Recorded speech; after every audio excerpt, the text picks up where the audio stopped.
याद है उस दिन जब चर्च की छत पे मैं तुम्हारे पास दौड़ी चली आ रही थी, तब मेरी भी हालत कुछ ऐसी हो गई थी। माया, किस ख्याल में खोई हुई हो?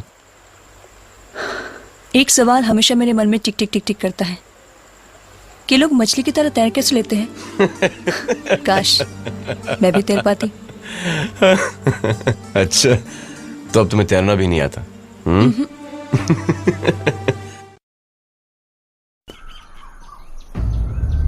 आनंद,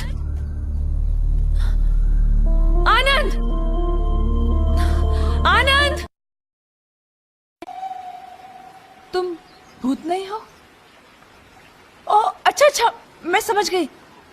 कोई तुमको भूत कहता है तो तुम्हें बुरा लगता है ना? और लगना भी चाहिए। तुमने तो प्यार में जान दी है, और वो लोग जो प्यार में जान देते हैं वो भूत थोड़ी होते हैं। वो तो आशिक होते हैं। तुम आशिक हो ना? मैं कृष्णा हूँ।